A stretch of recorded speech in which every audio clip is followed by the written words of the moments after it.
Boker Tov. Today's daf is daf Nun Dalet and Avodah Zarah. We learn Pracheniko Beis Yisrael and Sun Batzar V'Shivya. Says the Gemara from the fourth line on daf Nun Dalet Marav Tana. Nevad Shalo Asr. Let's say you have an animal and you worship it. You worship your animal like an idol, then it's Asr. Becomes like an Avodah Zarah. Can't have enough from it. Shachavero. But if it's somebody else's, you can't prohibit somebody else's. You can't come over to my barn and start worshiping my animal and forbid it just by bowing down to it. Now I can't have enough from it. You can't do that. You're not entitled. You can't answer something which isn't yours. However, we'll see an exception to this. Ramini. How can you say that? Ezeu nevat. What's considered an animal that's been worshipped? By the way, an animal that's worshipped is not usher. It's not an avodah zarah, but it's usher to bring it as a carbon. Right? It's excluded as bringing a carbon. You can eat it yourself. You can shecht it, but you can't bring it as a carbon. Ezeu nevat kol she'ovdmoso. What's considered an animal that was worshipped that cannot be brought as a carbon? If it's worship, whether inadvertently or on purpose, whether it was an accident or on purpose. What do we mean by accident? It doesn't mean that it was an accident, meaning it was against my will. It doesn't mean an accident. Worship, but it means it was taken from me by force. The animal was taken by force and somebody else. So you see apparently that you could bow down to my animal against my will and prohibit it as an idol. Of the Gechavim, where it's not speaking about where they stole my animal and they worshipped it, rather where they forced me to worship my own animal. Forced me, forced me to worship my own. It's my own animal. Wait a minute. But if they forced me, why should it be forbidden? I didn't do it on purpose. We have a general rule that if you were forced to do something like the girl who was raped, she's not responsible. If a girl was raped out in the field and she couldn't cry out, nobody could hear her, it's not her fault. Even if she was betrothed to somebody, she was raped against her will, she's putter. So the same way over here, if you bow down to an idol against your will, you bow down to your own animal against your will, why should it be forbidden? Elam Marava, I'll tell you why. In general, everything was included that don't worship any idols. Whether it's the sun, the moon, an animal, a house, a rock, a tree, whatever. But then Pasuk, wait a minute, you can't worship anything. However, Pasuk also says you should live. If it's a question of pikuach nefesh, like on Shabbos or anything else, Shabbos, of course you can. If somebody's life is in danger, you must live by the Torah. You don't die. You're not supposed to die by observing the mitzvahs. If observing a mitzvah means that you're going to die, you don't have to observe that mitzvah. Yatsa ones. So if it's against your will, you're not responsible. And therefore, you're not responsible for if you worship an idol against your will. You worship your own animal against your will. But then the Torah said, don't cause a chil Hashem. Don't profane my holy name. Shem kashi. Right? Dafila ba'ones. That if it's something that's going to profane my name by doing it, then even by onus, even if you're forced into it, you're not absolved of responsibility. Okay, so how do you explain this? On the one hand, the Torah says you have to live by the Torah. If you're going to die by observing a mitzvah or by not doing an aveira, don't die. Do the aveira. On the other hand, it says no. Don't be mekadosh. Don't be mechal shem shemayim. Don't cause a chil Hashem. And you bow down publicly. If a great rabbi bows down to an idol, that causes a chil Hashem. Okay, so how do you explain this? How do you explain this contradiction? If you did it privately or if you did it publicly. Publicly, it's a chil Hashem. And therefore, if they tell you to bow down, in fact, if they tell you to do any aveira publicly that would cause a chil Hashem, you have to give up your life. Tosis goes into all explanation about the concept that Esther Karka Olam, she did it, she's Karka Olam. In other words, that's not a question of Karka Olam means that a woman's not the active participant, she's the passive participant. But if she committed adultery willingly, even though she was passive, she's still responsible. That's not going to get her off the hook. That gets her off the hook only in terms of if she was told to commit this aveira or kill somebody, or they're going to kill her, or something of that sort. And if she actually wasn't the actual, she wasn't the active participant. For example, let's say they took her and threw her on a baby and killed her that way. then she's not responsible, and she's not responsible for that. Okay, Tos goes in that whole arichos, but the point is, you see, hobbits and a professio. So you see that. What are we saying here? That if you were forced to bow down to your own animal, that's also considered nevad. If it was public, then you're responsible for it. You shouldn't do that. So, but again, at this point, we're saying that nobody can forbid your animal. I can't come and bow down to your animal and make it an idol. It's yours, not mine. Right? You can't do that to somebody else, but we'll see an exception. So Rava, who gave this answer and said that what? That the question was, we said you can't ruin somebody else's animal, but what about the ones? It says, and what is ones? Doesn't that mean that they stole your animal and bowed down? No, it means that you bowed down. They forced you to bow down to it. So if they forced you, you're not responsible. The answer depends. If it was public, then you are responsible. And then it's considered never. Rabbi said to Rabbi as following, you're right. What you just said is a good answer. And we have a brisa like you also. We have a brisa confirming your opinion. It says, be masoas, whether it's pedestals, platforms, when there was a gzeira that you weren't allowed to observe the Torah and you had to bow down, even though eventually the evil decree was annulled and you don't have to bow down, but those pedestals that people bowed down to when there wasn't a decree that you had to bow down to the idols, lo batlu. In other words, the idol itself, if you bow down to the pedestal or to the idol, that's not annulled. So what do you see over here? That if you bow down to something, Rashi says that the proof is, Rashi says that Rashi doesn't really go on this, it doesn't really go on this case. He's just telling you that this Rava said that you're not allowed to bow down befarhesia, even if it's your own, and certainly if it's your own, you can't do it. But even if you were forced to it, you have to give up your life rather than do it publicly. So Rabban said there's a proof. When it's Shasik Zera, there's a Chil Hashem. Everybody's told to worship idols. Once they're idols, they're idols. You can't bring a proof from there. How do you know that? How do you know that they were forced over there? Shasik Zera, there was an evil decree. They were forced to do it. In other words, Rava said, if you were forced to do it and you're forced to do it publicly, it's still considered an idol. Privately, you might say that you didn't have to, you're not going to be responsible for it. But publicly, you are responsible for it. Here's a proof of the B'Shas Xer. He says that's not a proof because maybe they weren't forced. Maybe Emer Yisrael Mumarabi. Maybe at that time there were certain Jews who felt that they apostates who wanted to bow down. They did it willingly. He bowed down willingly to it. So if a Jew bowed down willingly to his own animal or to his own idol, whatever, certainly it's an idol. Don't say possibly that it's not a proof to what Rava said, that if he was forced to do it, it's still an idol. Maybe he wasn't forced. Rava says, don't say possibly he wasn't forced. That, in other words, if you have time when the Goyim decreed that all the Jews had to bow down to the idols or to the pedestals, you can rest assured that there's certainly one or two Jews among those who are apostates who did it willingly. Rashi says that Yisrael, it's impossible that of all the worshippers, all the Jewish worshippers, that there's not at least one who saw the Jewish people under duress. Rashi Yisrael that the Jews are under duress, that they have no power. He said, well, we'll follow the Jews just like Jews converted to Christianity or other religions because they felt that was the only way to get ahead, right? Rabbi Wein, should live and be well, said that there in the 19th century, 250,000 Jews in Eastern Europe converted to Christianity because the only way to get ahead. They didn't want to live in poverty. Only way to get to university and get ahead, etc., like that. They said, look, the Jews are, we have a lower hand over here, so they converted willingly. Chizki gives a different answer to the whole thing. What do we say? That somebody else can't make your animal or your item into an idol, right? Nobody else can do that. Okay, there's an exception if there was, if you were forced to do it against your will.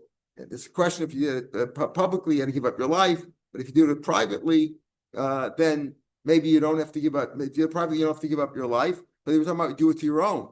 But the question was, maybe was it somebody else's or your own? It seemed to say onus means somebody else took it away from you. So he said, no, they forced you to bow down to your own. You bow down to your own, then you can make it into an idol. Just give us an answer. The truth is, it's speaking about where somebody else did it to your animal. How could somebody else forbid your animal?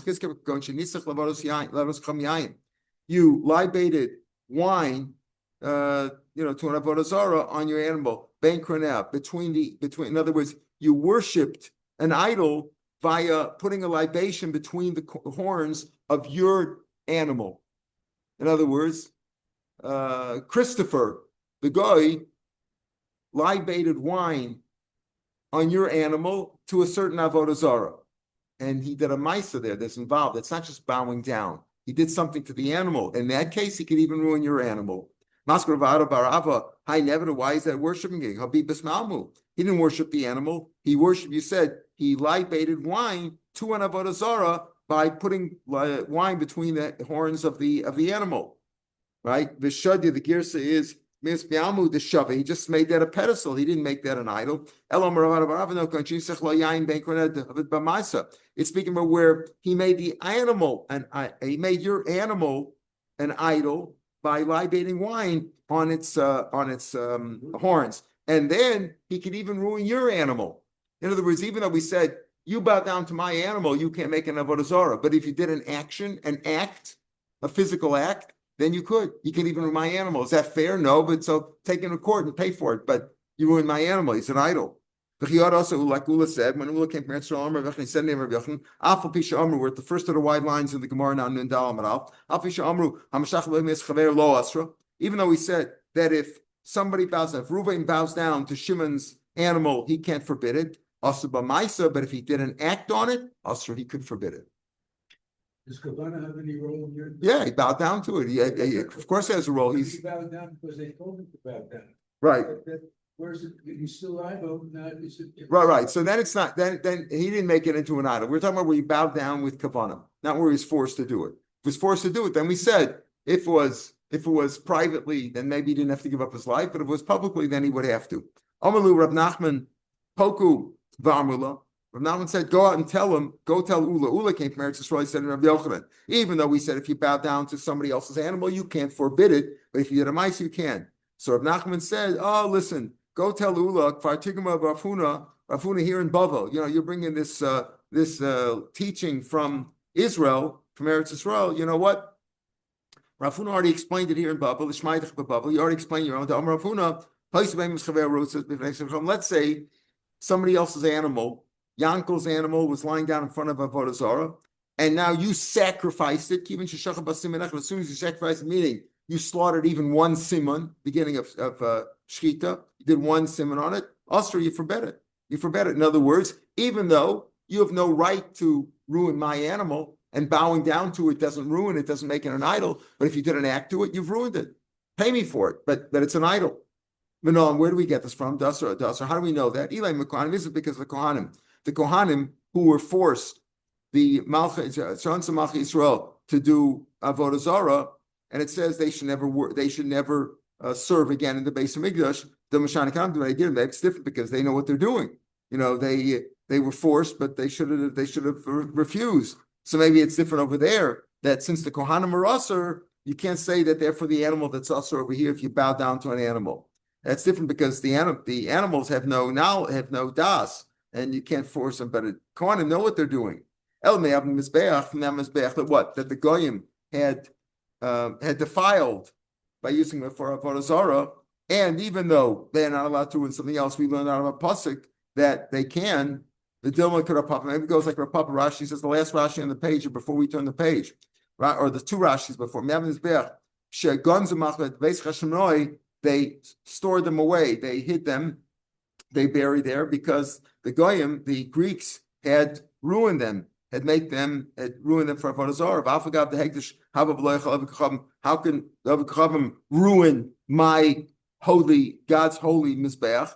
The Kivin Shav the Maisa, the rabbis forbade it. So the Gemara says maybe that's like Republic, the Omer Kra, Ashkov V'Darsh. They found a special pasuk that even though Goyim have no right to ruin our Mizbeach, but the special pasuk said that since quoted that pasuk the other day, since the robbers came and they were Matame them, they became chulin, and the goyim acquired them, and they became usher. So maybe mizbeach is different because we have a special pasuk for that. How do you know that if somebody comes along and slaughters my animal to the avodah zarah, that's an avodah zarah sacrifice and ruins my animal? What right does he have to do that? Elami kalim, from the vessels in the base of Mikdash, because it says when Achaz cast aside all the kalim in the base of Mikdash Machuso, b'malo, when he committed sacrilege, hechanu, we prepared the vikdashnu and we sanctified them. But what does that mean? Hechanu shagonsim, we store them away, because once they were used for avodah zarah, even though nobody had the right to use them for that, but we see that once they were used for avodah zarah, they had to be buried. They couldn't be used again. Vikdashnu, what does that mean? We sanctified them. Shekdashnu achem tachteim. We sanctified others in place of them. In others, you couldn't use that anymore. How can somebody forbid something which isn't him? How can he forbid for use, disqualify them? They don't belong to him. And even though it was a Jewish king who did it, but he has no right to ruin the base of Mikdash stuff. Ella, even double Maisa, since he did a Maisa with them, they used them in an action. Israel, they became Asra. So that's the idea here, that even though if you bow down to my animal, you can't make it into an idol. It's not Asra. And you can still bring it to the base of Mikdash as a carbon. But if you did a Maisa on it, then it becomes Asra. Guess Rav Dapim came from Israel, the first of the wide lines on the down of the base. Rav Dapim came from Israel. He reported the name of Rav Yochanan. We always have Kiyasa Ula, Kiyasa Rav Dapim. Apparently, Rav Yochanan didn't leave in Eretz Yisrael. It's always the other ones who came and reported what he taught them. Even though we said if you bow down to the earth, to the ground, you can't forbid it. Lo Asra. But if you dig in it, pits, ditches, or caves, and as you made a structure out of it, then Asra, because you did a Maisa to it. Yes, Rav Shmuel Bar Yehuda, when we came to Eretz Yisrael, he said, even though we said that if you bow down to somebody's live animal, lo asran, you can't forbid it.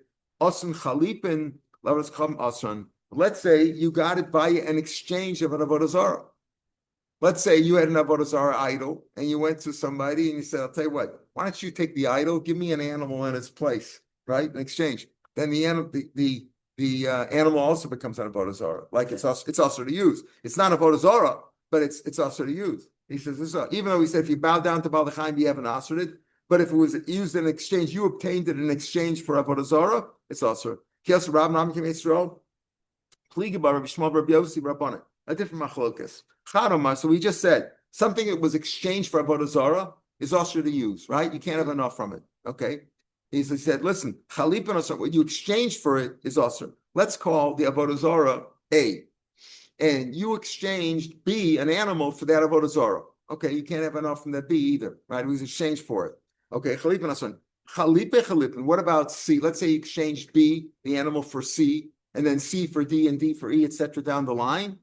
Those are mutter. Only the original animal, the avodah zarah, the original idol, the avodah zarah A, and B, the thing it was exchanged for, is asr. Chalipin is mutter. One said that even the C and D and E, etc., are asr, and one said it's mutter. One says what chalipin asur and the chalipin is mutar. The chalipin is also asr. My time in why does he say everything you exchange for is asr? As you have an idol, somebody took an idol and they exchanged it for an animal, and the animal is also asr b'na. Now the animal was exchanged for a piece of fish. The piece of fish was exchanged for meat. The meat was exchanged for wine. What about all these others? Are they asr mutter? One says it's asr, one says it's mutter. What's the reason why he says it's asr? Amrukah, the pasuk says, when it talks about avodah zarah, this is we're going to say in Sakram Kamau Shaketz and Kishan, it's this week's parsha, Ekev, right? And it should also be a forbidden or a sanctified item, sanctified in a bad sense. You can't use it. Will be like it. Whatever you make from this item, from this idol, is like it. Whatever you exchange for it, you could change B for the idol, then C for B, D for C, and so on down the four. They're all asr. The one who says no, that the other things are mutter. Amar Christ says who? It says ki chayram who, right? It will be a chayram. It will be a forbidden thing, right? Ki chayram who v'lo chalipah. Only it, only the thing you exchanged it for is asr, but not the further things that was exchanged. The one who says that no, that everything is asr, even C, D, E, etc. What does he do with Cherem? That comes to exclude Orla V'Klai Kerem. Nor you can't have a no from Avodah Zarah. You also can't have a no from Orla Klai Kerem. However, let's say you took the Orla Klai Kerem and you sold it, and you got some money for it, and then you were Makadosh and Isha with it. She's Mukadeshes. She's Mukadeshes. She and Mochran. If you sold these items, Orla and Klai Kerem, Orla, the tree, the fruits of the tree in the first 3 years, or Klayim, that you're not allowed to have enough from. But if you sold it and you're Mekadosh Kiddush b'demei and you're Mekadosh Nisha with the Mekadeshes, even though you're not allowed to have enough from it, Rashi explains you also even also Minayu Hayanod Mati Lo Ayide Arla Aval Elo Me Arla. She's not having enough. The woman who's getting the exchange, the money, or like a ring, getting it, she's not having enough directly from the Arla. The Daf Kedusha Isha Avasani Minayu. In other words, even though if you take Arla and you sell it, and you get money for it, you're not supposed to have enough from it. It's still awesome in Rabbanan. You're not having enough directly from the Arla, but you're having an indirect no, you shouldn't do that. Mekadosh and Isha, the woman certainly is indirect. So she's Mukudesha. So what he's saying over here is, Chayrim who? This is a Chayrim, meaning this is a Chayrim, and what? Not Arla, the one who says, it's a Chayrim who says what? The first one who says, anything you make from Mazasa. The other one says no. Pasuk says it, not Chalipa Chalipa. So the one who says that Chayim Kamo meaning that even C, D, E, etc. What does he do with Chayim Hu? That comes to exclude Arla and Klai Kerem, even though you can't have enough from them. But if you sold them, you can Mekadosh Isha with it.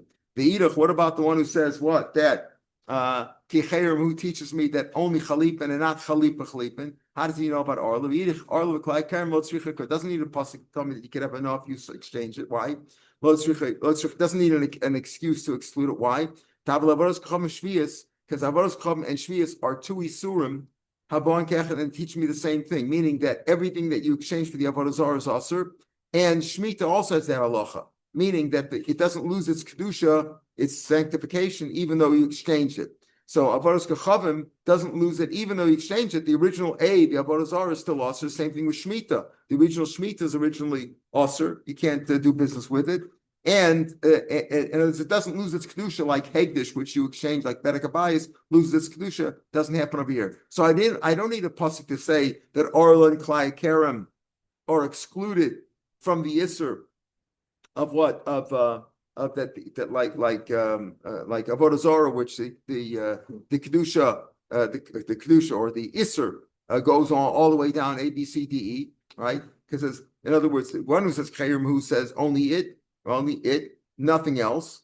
The one who says no, everything is Asur. Chayim excludes Arla and Klai Kerem. Okay, but the other one who says what? That Chayim means only the Chalipin and not the Chalipin. How does he know Arla and Klai Kerem are included? Because I don't need a pasuk for that. Why? Because the ones where the Kedusha, where their sanctification or the Isser continues on is only Avodah Zarah and Shemitah and Shteik Sum Gachet Ein Melam the Chosheik Sum Gachet Ein Melam Avodah Kachavim. How do we know it's Kachavim? Hadam that we just said Arisar Cherem Kamo that it goes the Isser's all the way down. Isser's all the way down.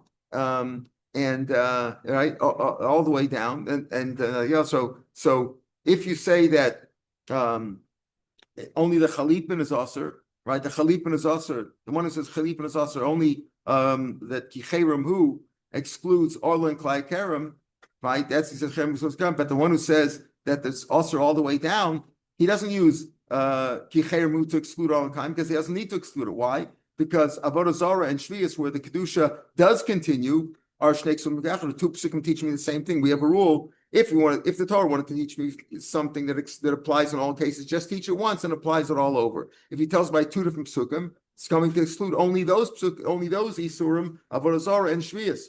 Where do we see this by Avodah Zarah? We just said Chayim Kamo. It goes all the way down. Shvius T'chsiv Ki Yovel he Kodesh Ki Elchem. It should be sanctified. Ma Kodesh Tofes Esdamav V'Asur. Just like Kodesh, something Kodesh. If you made something, take money and you made it holy, it's holy. V'Asur. Av Shvius Tofes Esdamav. Shvius also you turned it into money. It's Asur. V'Asura. Ima Kodesh. I you say Kodesh.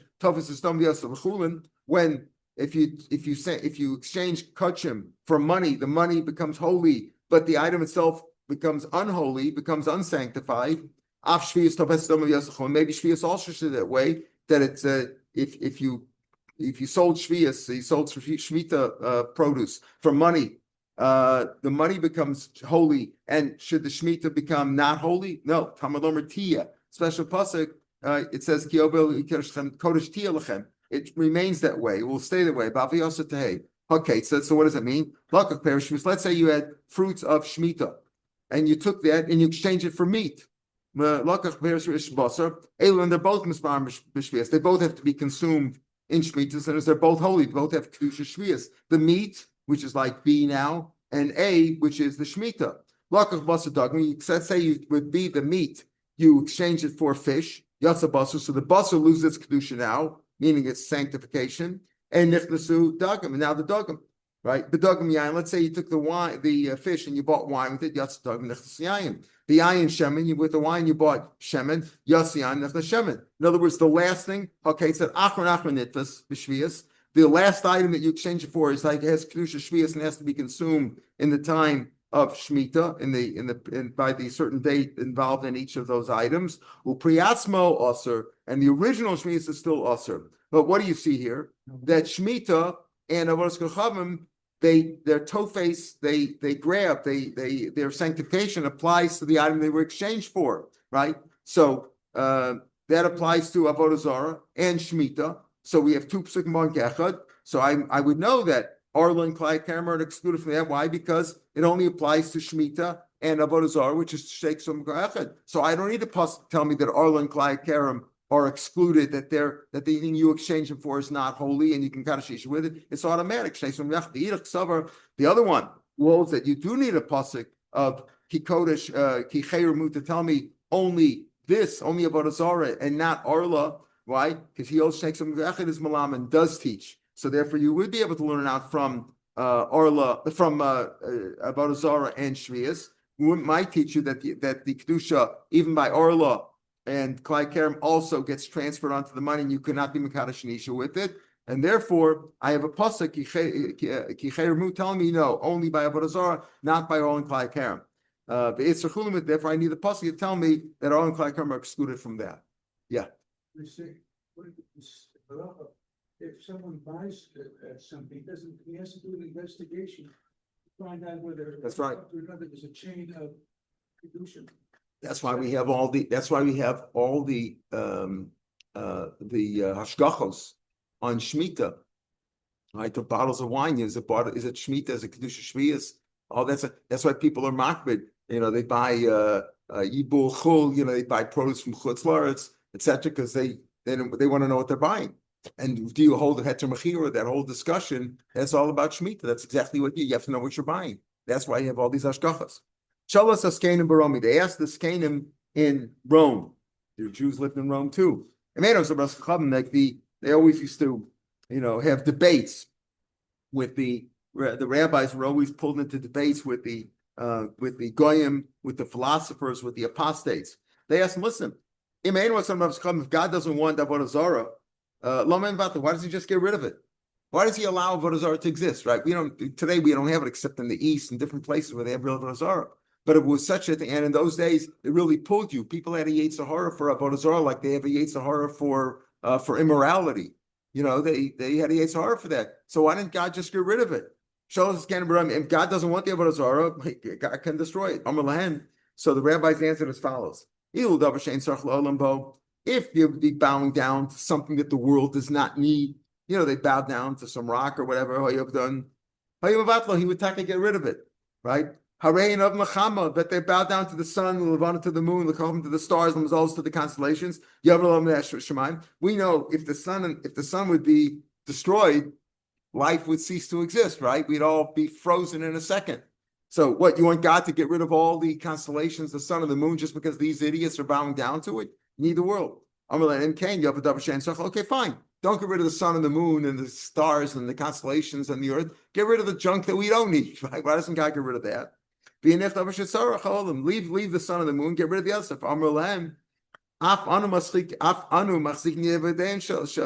If that would be the case, then we would strengthen the hands of the Avodah Zarah.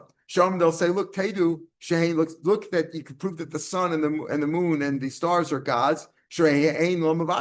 In other words, he's mavatal all the other stuff and not mavatal the son. Must be that the son's takas. I think so. Therefore, God said, "Look, I'm going to let the world go on as gone, and God will punish the bad guys. But you can't expect God to destroy the whole world because of these fools." And then these discussions went on. This is going to be with the rest of today's stuff, and part of tomorrow's stuff is about Tanur Banim. Shalom Philosophin. This is again the philosophers asked this Cain and Baromi. This is a different version of the same of what we saw in the mission. If your God doesn't want the Avodah Zarah, they might. Why doesn't he know? Why doesn't he get rid of Amalhem? If they would be bound down to something that the world does not need, right? We talk get rid of it. But they bowed down. We saw in the mission, he bowed down to all these, to the heavenly bodies. Should God destroy the world? And they have showed him because of these fools. The world goes on. God lets the world continue in the way that he created it. But showed him Shekilku and the fools who ruin themselves, who degrade themselves and ruin, they'll eventually pay for their foolishness. Let's say you stole a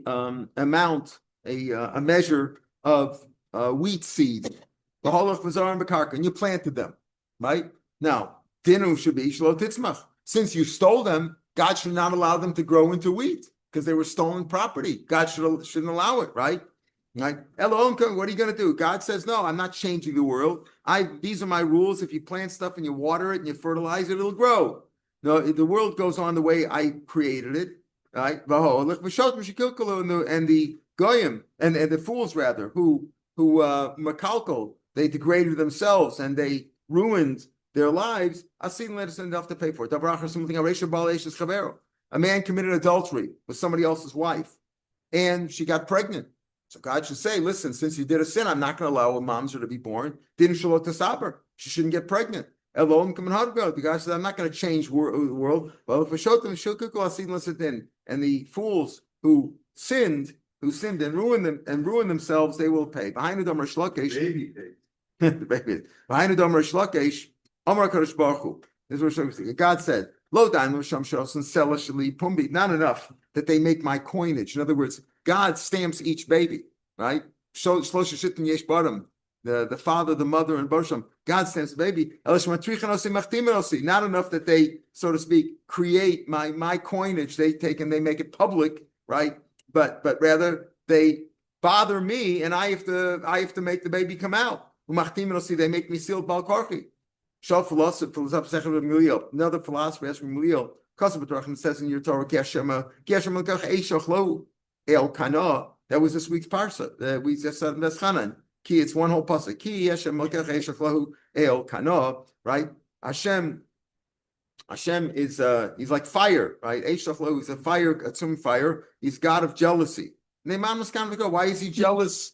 Why is he jealous of the Avodah Zarah of Meschanan of them? Why is he jealous and he's angry at the people who worship the Avodah Zarah? Then Meschanan God doesn't destroy the idols. Who is he angry at? The worshipers, the ones who worship the idols. If he's a God of jealousy, why is he jealous of the ones who worship it, not of the idol itself? I will give you an example. What's the comparable? He had a king, a earthly king, a human king. He had one son. And that son reared a dog, right? He was the little prince in the palace. Wanted to grow a dog. Hello, shame al shame of it. And what did he do? He called out of affection. He called the dog by his father's name, right? When he swore, Omer b'chaye kelev abba, right? He swore by the life of the dog, his father, meaning he called the dog father. Like he called the dog daddy, father, right? Right? When the king heard about this and he sees him calling the dog daddy, abba, tata, right? Who does he get angry at? Alabenukois or Alakelev? Does he get angry at the son or at the Kelev? Kelev's an idiot, doesn't know anything. Gets angry at the son. So exactly, he gets angry at the son for doing that. So you're saying, why isn't God angry at the idol? The idol's are nothing, doesn't know anything. You're angry at the one who worshipped him. Amalo. So now the philosopher said to Gamliel, Kelev atakorasa? You're comparing this idol to a dog. to a dog. You're calling him a dog. You're saying it's like a king whose son called they called this dog by his father's name. You're not going to get the kelev, so you're comparing this idol to a dog, right? Kelev atakarasa, mamish, but it's got some substance to it. It can do something. Amalo umarisa. How do you know that the idol has any power? Amalo pamach snafalekebe. There was one time there was a fire spread in our town. The whole city burnt down. Except for that one idol, that one church, as if to say that it has power, it's able to survive. I'll give you an example. A king, Medina, one of his states, one of his provinces, governorships, whatever, sinned against him. When he makes a war against them, and he goes and gets, they rebelled against him, and he went and he made a war against them. Who does he fight with? With the live people? Goes after the people? They rebelled? Or Mason? Or does he make a war against the people in the cemetery? Right? No point in making a war against people in the cemetery. They're dead. Also with the people who are alive. In other words, the idol's dead. You're angry. How did the church survive? There's nothing in the church. The church is dead. Now the philosopher said, you're calling my idol a dog? You're calling him a dead person? In Kenya, so why doesn't God destroy it? If he's a dead dog, a dead or a dog, why don't you destroy him? If they would be bowing down to something that the world doesn't need, right? He would do that. But the fact is that they worship all kinds of stuff. If all they would worship is something that we don't need, God would get rid of it. But the fact is that they worship the sun, the sun, the moon, the stars, mazals, the constellations, lafikim to the streams, lageos to the valleys. Yovdu all the you're going to destroy the whole world because of these fools. The pasuk says, a safe, kol mal pnei adama. What am I going to? God says, so to speak, with a question mark. What am I going to do? I'm going to gather up and destroy everything from the face of the earth, Num Hashem, because of these fools, because they worship everything. Am I going to gather in, meaning I'm going to cause to perish people and animals? Asof of Shemayim, I'm going to get rid of all the birds that they worship to, the Gayam, all the fish, Hamachshelos, Esrosham, and all the things that cause stumbling blocks to the Risham over here. And because fools stumble upon them, the Risham, not fools, evil people, because the evil people stumble on these and worship these things, Yovdim and Om, I'm going to destroy everything. But a lot of them, they also worship men. They worship kings, right? Kings are worshipped as gods, right? Am I going to destroy all people because they worship some of the people? Obviously, I can't do that. That's why God lets them exist. All right, we'll pick them here tomorrow. Mr. Shem, Shal Agrippas, come to that point. Have a good day, everybody. Kol Tuv.